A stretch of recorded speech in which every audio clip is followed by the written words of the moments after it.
if you're listening again on the podcast, then we just finished the foundation of why foreclosure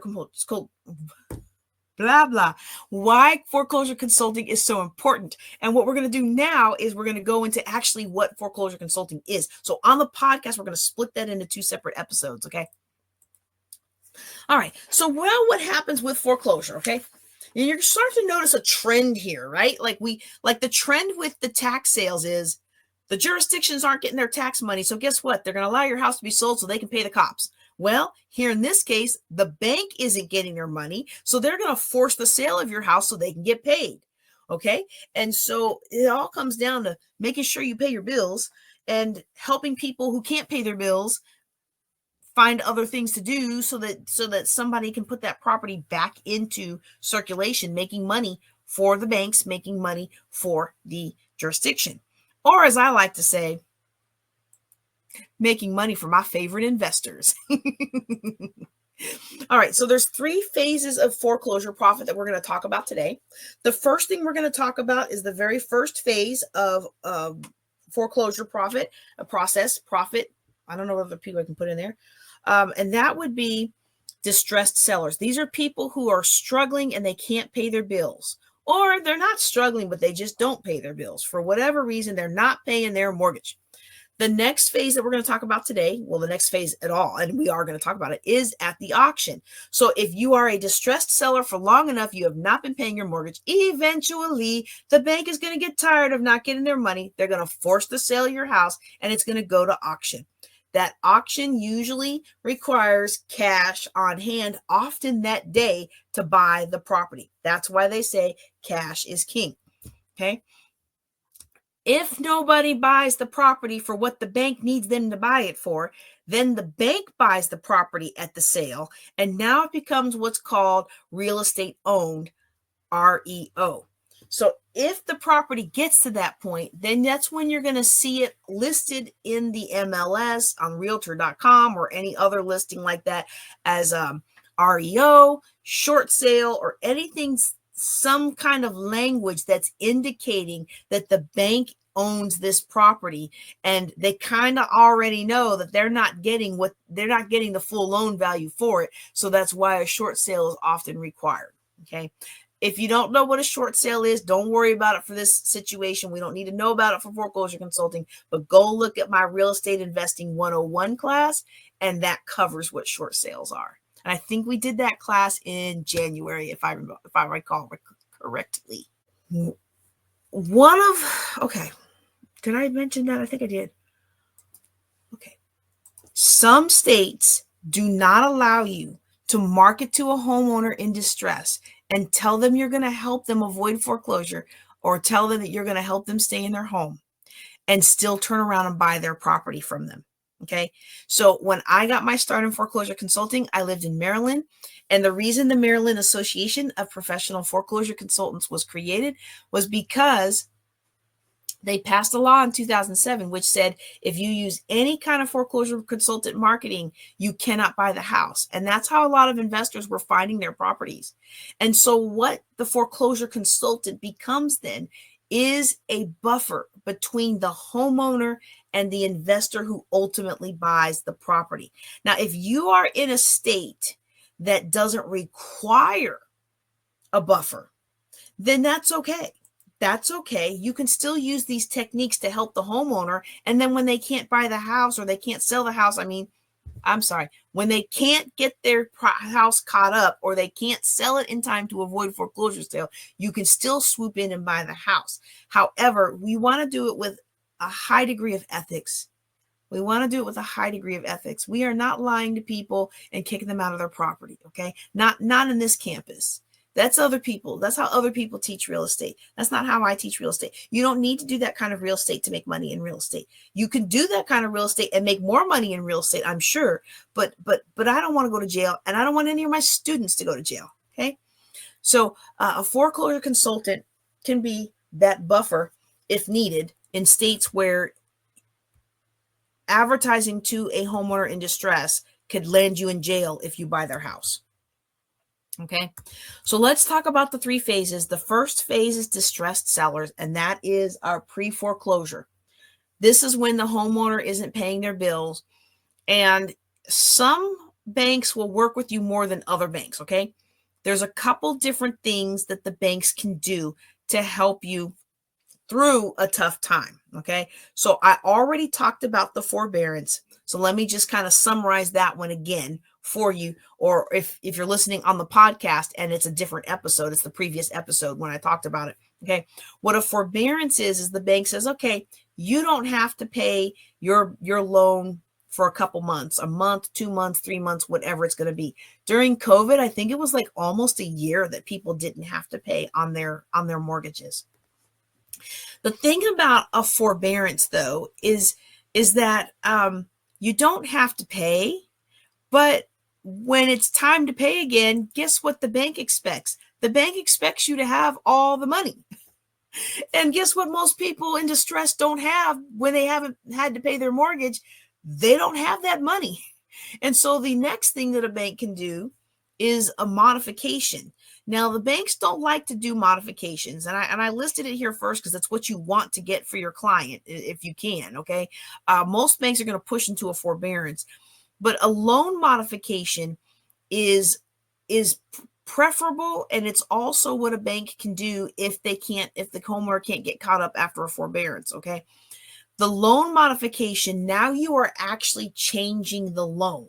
So you are working with the bank to convince them to either refinance the loan when it really shouldn't be, really doesn't meet the best criteria for refinancing. And some of that is a little awkward in today's landscape, I'll admit, but like working with them to try to refinance the loan. Sometimes they can take your missed payments and boop, add them to the end of the loan. I haven't honestly seen banks willing to do that in a long time. Right now, the banks are really big on refinancing because that's where they're making a lot of money off of fees and interest. So you had a loan that was at like 2.5%, and now you fall into foreclosure. You're falling into distressed sellers. You're not able to pay your mortgage. Well, does the bank really want to keep you at 2.5%? No, of course not. They want to put you at 6 or 7%.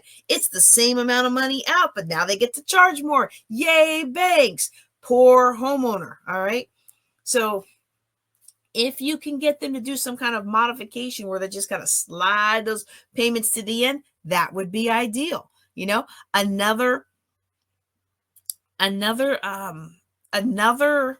thing that we have to watch out for with this is sometimes the banks will say we're doing one thing, but when you read the paperwork, it actually says another thing. So when you're working with a homeowner in a pre-foreclosure situation, by that I mean they missed some payments, but they haven't gone to court yet. I'm not court. The bank hasn't pushed it all the way through the legal system yet. You want to try to help them modify that loan. You want to try to help them get caught up if at all possible so that they can avoid foreclosure. Now, this is where sometimes you have to bring an investor in because, again, usually by time somebody comes to a foreclosure consultant, they've already tried to do everything that they know how to do, and it hasn't worked. They've borrowed from everybody they know to borrow from. They've worked themselves to the bone, trying to work extra jobs and trying to make ends meet, and it's just not working, and it's not working fast enough. Okay. So in those situations, it's probably advisable to bring in an investor if the property numbers work. Okay. And you can find an investor to take the property off their hands and prevent foreclosure. Now, here's something that is let me tell you why this became so predatory. Because what a lot of people did is they would promise, stay in your home, come sell your house to me and I'll turn around and sell it back to you with these better terms. Sell your house to me and I'll go ahead and rent it back to you and you can stay in your home. And as soon as that person signed on the dotted line, those investors pulled their house right out from under them. That's why so many states enacted laws that said if you consult with them to avoid foreclosure, you can't turn around and buy the house. Okay. So please be aware of the laws where you live. Okay.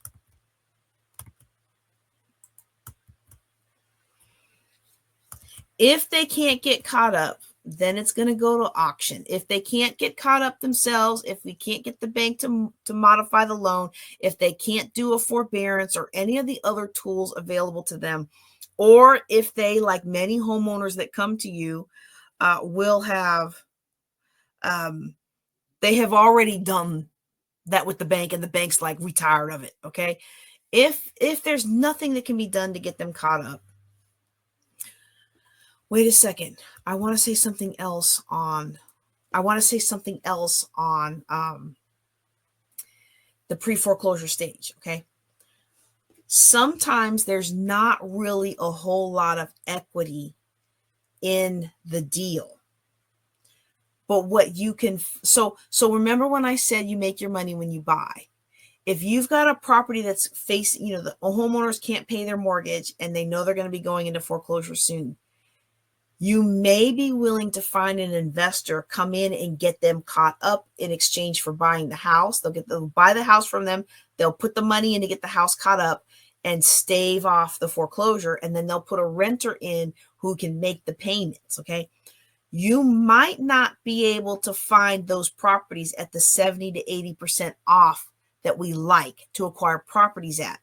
However, if you can get a homeowner who's facing foreclosure to sell to an investor who can get the loan caught up, and you can have them skip, I don't want to say it, have the investor just take over the payments. Okay. So the house might actually be worth $125,000, but because the homeowner only owes $100 on it, and now because they've missed 3 payments, there's an extra $10,000 in fees and payments. So now an investor has to get into it for $110,000. You say, well, gee, JJ, that doesn't match your 70 to 80% rule of thumb, your Mayo, the max allowable offer. We always start with 70 to 80%. Well, if the investor can just come in and take over the payments, they might be willing to do that. Why? Because the payment structure is already in place. The loan is at a low enough percentage point or interest rate, and they know that they can get it caught up and get somebody in there who wants to rent to own it for a lot more. Okay. And so there's a lot of creative financing that can happen there. I want to bring this example up because sometimes those subject to deals, subject to the existing loan, sometimes those deals might be the only path out. And your job as a foreclosure consultant will be to help a client see that you've done everything you can to keep them in their house. And now it may be time to move on. And in those kinds of situations where that investor takes over the loan and then they make the loan current to stave off foreclosure, now what happens is the homeowner moves on with their life. The investor might give them $2,000 or $3,000 or $5,000 to move and kind of a cash for keys kind of thing, right? But now that loan that they had is now on a property owned by somebody else. And when that somebody else makes the regular payments, it's actually helping the credit of the person who was facing foreclosure. I know this is mind-blowing to some folks. This is what they call subject to. And if you are interested in it, I definitely want you to be involved with the creative financing. I think that's coming up next month or the month after. You definitely want to be on the creative financing class so you can see more about how that works. It's a very powerful technique that you can use sometimes when there's no equity or not enough equity, but you can just slide in and take over the payments. You're not creating new debt. Okay. I don't like creation of new debt. I don't even like taking on debt. But if you are helping them rebuild their life by paying down their debt for them in exchange for them giving you their house, I mean, like that's a win-win in many, many situations, plus a win for whoever it is that gets the property. Now, if none of these strategies that I've mentioned work, the next phase is when the bank gets tired of waiting, is going to the auction. So when we go to the auction, now the loan couldn't get caught up. They tried everything. Nothing's worked. Now the property is going to be sold. The bank's goal in foreclosing is to try to get their money back. There are other types of foreclosure. Last month, we talked about tax sales. In the tax, depending on the state you're in, if you're in a state that does tax liens, when you buy that tax and you wait out the redemption period, you now have a lien against the property for that tax, and you foreclose on that property to force the sale of the property to satisfy your lien, right? But in a tax sale, never mind. I'm not going to go into the whole tax sale thing. Okay. You can force the sale of the house, and if nobody wins, you get the house. Okay. And some states, you bid up what you would pay for the house in the first place, even when you're buying the tax. And then after the redemption period, you just go in and pay it. You don't even have to foreclose on it. There's a process and there's fees, but they'll do that for you. It just depends state to state. Okay. But there's a lot of different reasons that something can be foreclosed on. But the main reason is usually the bank wants their money back. Okay. But there are other kinds of liens where somebody who wants to go through all the fees of foreclosing can go through all the fees of foreclosing. If you're going to a foreclosure auction and you want to profit from buying the property, okay? So now let me make sure I'm delineating what I said here, okay? We talked about phase one. I guess for you guys, it'd be on this side. Phase one is pre-foreclosure. That's where a foreclosure consultant can come in and try to help the homeowner keep their home or connect them with an investor, or in states that allow it, they could be the investor that buys the home so that the homeowner doesn't have to go to foreclosure. If the homeowner goes to foreclosure, that property goes to sale. At the auction, cash is king. You want to buy the property and lock it down, and you have to bring the cash to the table, usually that afternoon, okay? What generally happens in those situations, though, is that the sale is going to be too low for what the bank needs for their insurance, and so then the bank will bid higher. And the bank will actually buy the property because the bank doesn't want to lose their money. And so they'll bid on the property, and now the bank ends up owning the property. It's what we call real estate owned. Okay, real estate owned, REO. So now when you go look in the listings, you're going to realize what REO is. Okay, and so REO is property that the bank owns, and the bank sells it just like anything else. Okay. It's usually sold through a realtor now. Back in the day when I got started in this, they weren't always sold through realtors, depending on where you lived. Like, you contacted the bank and you got the list of properties that were REO. It's a whole different landscape now, but yeah, today you'll see them listed out there on the in the MLS, and they'll say REO, they'll say short sale. And I did mention a short sale just to make sure I've closed that loop, because sometimes I get excited and I don't close the loop. The short sale is where the property has a loan against it, but you can't sell it for as much as the loan. So you can only sell it, for example, the loan is $100,000, but the most anybody's going to pay for it is $70,000. So you got to convince the bank to take $70,000 as if it's paid in full for the $100,000. Now there's a whole science and process behind short sales. And usually it's a month by month process, and you're looking for that sweet spot of the devaluation for the bank's insurance crosses what the investor's willing to pay for the property, and boom, now you hit a sweet spot and the bank accepts the investor's offer. Okay. We're not talking about that today. I took the class on it. I tried to do it once. It was too much paperwork and too much headache for too little value. I said, I like my other ways. Everybody finds a way that works for them. I know people who do short sales, and that's all they do, and they make good money and they have properties. I do other things. I make good money and I have properties. It's all good in the hood. All right. All right. So you might say to yourself, okay, now that you've explained that, how do I actually profit? Clearly, in the pre-foreclosure phase, the homeowner is not going to be able to pay me. If they could pay me, they would pay the bank, right? Okay, so you can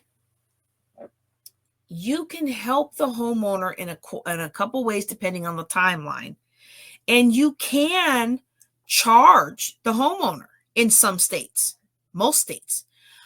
And you can, if you can't charge the homeowner, you can find local helping agencies to help. And I mentioned in many states, in a growing number of states, you cannot buy the property if you start off consulting them on their foreclosure. But in some states, you still can buy the property. Okay. And so if you buy the property, well, that kind of becomes your payment for working with them, right? The discount you get on the property, right? The fact that you get the property at a discount, right? In other states where you can't buy the property, the investor who buys the property can pay your foreclosure consulting fee. Guess what the foreclosure consulting fee is a lot like? Oh, it's a lot like a wholesaler's fee, except it has a fancy new name, and I may have done a little bit extra work to earn that fee, right? See, that's why I started off with the description of bird dogging and wholesaling in the beginning, so that you would understand how that process worked, because it's almost the same thing with foreclosure consulting. I'm working with this homeowner. They can't sell the house. They can't get it caught up to stay in the house. Here's what they'll be willing to sell it for. Here's the terms upon which they'd be willing to sell it. And in those situations, now you're a foreclosure consultant, but you're really acting in the capacity as a wholesaler. With the difference that instead of a wholesale fee, it's a foreclosure consulting fee. And so you want to make sure that if you are helping someone in pre-foreclosure, that you understand very clearly how you are going to get paid. All right. You want to make sure you understand how you're going to get paid. And sometimes if you're just starting out, like when I was starting out, this cracks me up. When I was starting out in a new state, so I had some clout and some status in Maryland, but I moved to a new state. And in this new state, one of my first people that I worked with, we got her house taken care of. She was able to round up the money from some friends. And her bank was like one of the worst. There's some banks that you're like, yeah, I already know this is not going anywhere. But her bank was one of the worst, but we were able to get things together, got it all figured out, got her good to go. Well, because I had just moved there, I wasn't even charging a fee, especially if they didn't sell the house. All I was asking for was testimonials. So this person comes back to me a year later, they're facing foreclosure again. We staved off the foreclosure the first time, but they didn't implement the financial principles, and they stopped coming to the monthly classes. So I'm like, I'm sorry, I can't help it so much if you're not going to help yourself, right? Well, they come back to me a year later, and I'm like, well, I would love to help you, but you never fulfilled your end of the contract. You were supposed to make me a video testimonial of how I helped you. Send me that video and we'll get you back into the queue. She never sent the video, y'all. And I was like, I wasn't even asking for payment. I just needed to build my business in a new location. So I was charging videos. Now the ones that went to investors, yes, they had a foreclosure fee, a wholesale kind of fee, right? But the ones where the homeowners were working with me directly and they weren't selling their property to an investor, all I wanted was a video. Well, in that region, you just don't share your troubles. So people didn't want to do it. So I was like, well, you out. You got my one-time good help. Anyway, that's pre-foreclosure, okay? How do you profit from helping at the auction? Honestly, you're not really helping anybody at the auction. This slide is probably poorly named because you're actually not really helping anybody at the auction. But what you're doing at the auction is you show up with your cash or your check. You've done your research and you know what you're supposed to pay for this property, and you're not going to pay more on that. So then you profit by turning around and putting that property back into use so that you can profit from it. In the REO stage, again, you're not really helping anybody but the bank, but you do work the process and you buy the property. But again, at both the auction and the REO, we do not overpay for properties. Okay, let me say it again. Do not overpay for properties. I don't care how excited you get. You do your research and you determine that property is worth $100,000. Maybe you go up 110, man, 120. Don't you dare go up to 170 or 200. I have seen people at the auction pay twice what the property is worth because they got so caught up in the frenzy. And of course, the bank is going to let them do it. You know, the bank is going to love it. Love it. But you're not going to love it later on when you're stuck with a property you paid $200,000 for. It's only worth 120. When you got stuck with a property that you paid $40,000 for, it's only worth 20. Okay? I've seen it. I've been at the auctions and I've seen it. Okay? All right. Yeah, I probably need to retitle that slide. That's not a very good slide. You're helping in the pre-foreclosure stage. That's really the only time you're actually helping the homeowner. Okay?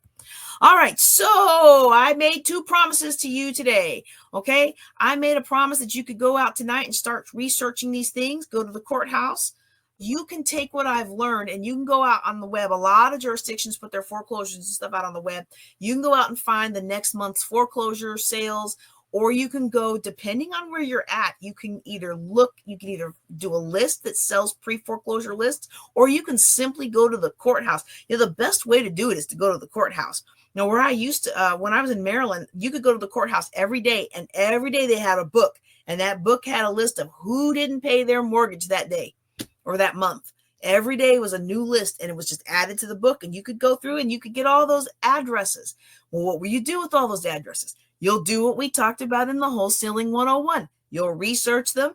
You'll try to contact the homeowner. You'll try to work with them as a foreclosure consultant, or if you're in a state where you can't do that, as a wholesaler. You don't even have to tell them you're a foreclosure consultant, but you can use the knowledge of the foreclosure process to make sure that you're able to profit, okay? And a lot of that research, if your jurisdiction puts those loans, those defaulting loans online, you can do a lot of that research today, and you can find the people that are in foreclosure, and you can do the research you need to do, and you can build that muscle. You can build that foreclosure consulting muscle now, so that when we have greater number of foreclosures, that you are poised and positioned to take advantage of the situation. Take advantage is the wrong word. That's the wrong phrase I meant. But I hope you know what I mean. You are helping others by helping yourself and helping whoever ultimately gets the property. It's a win-win-win.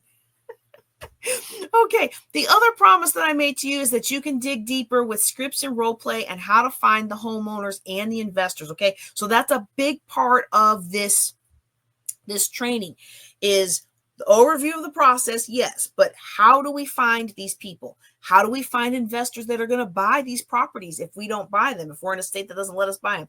What do we say when we get them on the phone? How do we even find their phone numbers in the first place? How do we delineate ourselves from the millions of other investors in some markets that are going to email, mail, call these people as soon as they show up on a foreclosure list? We talk about all of that in our 2-hour workshop that's going to be on May 31st. That is a Saturday morning, and you can go ahead and sign up for that at jjclink.com/FC. Now, please don't forget, wait, let me say that again, jjclink.com/FC.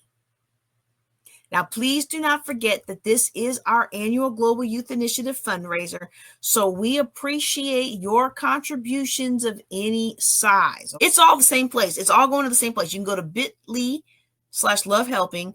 That takes you to my charity page on my old storefront, which I probably need to update, but the charity page is still valid. Or you can PayPal Minister Wiggins at gmail.com, but also you can use the handle Queen of Cashflow. That's on Queen of Cashflow is on Venmo, Cash App, and PayPal. Okay, so all of them are Queen of Cashflow, and that will get the money to me. Okay, if you need a tax deductible way of actually making a donation instead of contribution, let me know. To be real, the way that the Trump's first administration changed the donation rules, it almost doesn't matter for most people anymore. But if it does matter for you, let me know. We'll actually the church is one of our fiduciary sponsors for the Global Youth Initiative, so they can receive the funds on behalf of the children and cut you a tax donation letter. Okay. All right. This is our fundraiser, so please support us if you found this information valuable. All right, one last time, I want to invite y'all to the workshop, and I'm going to let you nug on that for a second while I check the comments. The bottom line is foreclosure consulting can be an excellent way for you to help people while helping yourself get out of debt. It can be an excellent way for you to learn about the real estate market while you're helping people, and it can be an excellent way to build bridges between where you are today and where you want to be tomorrow with real estate investing, because it puts you in contact with investors who have already walked the walk and already can talk the talk and can teach you and mentor you along the way. It's a wonderful, wonderful technique for those of you who are getting started in real estate investing. And if you are interested in learning more about foreclosure consulting, please, sir, please, ma'am, join us Saturday, the 31st of May at 10 a.m. Now, if you are not going to be able to give up that Saturday morning, that's okay. Your $49 also covers lifetime access to the recording. All right. And if you once you buy it, you'll get the Zoom link. And then after the Zoom is over, you will get the link to the Zoom right into your email box, and you can look, whoa. Let me tell you what I'm about to say. You will be able to actually download the training for yourself. Yes, not just available on streaming. Now, a lot of my classes are on streaming, but this one, you will actually be able to click download and download the video to your computer. Why would I do that? Because this is such an important topic, and we need more ethical people who are trained on being foreclosure consultants who can help these homeowners out when they're in this jam and help also everybody. It's a win-win-win. I just can't emphasize that enough. We need more good people with this skill set. So you'll be able to click the button and download the video to your computer, and you won't ever have to worry about if Vimeo goes out of business or YouTube goes out of business or any of those things make it hard for you to get your video. You will have it on your hard drive as well as access to it in our portal. So y'all, don't delay. Get in on that today, because once we finish editing it, it will definitely not be $49. It's probably going to be $199. All right, well, that's everything I have for y'all today. I'm going to go ahead and sign off for tonight. Y'all take care and be blessed.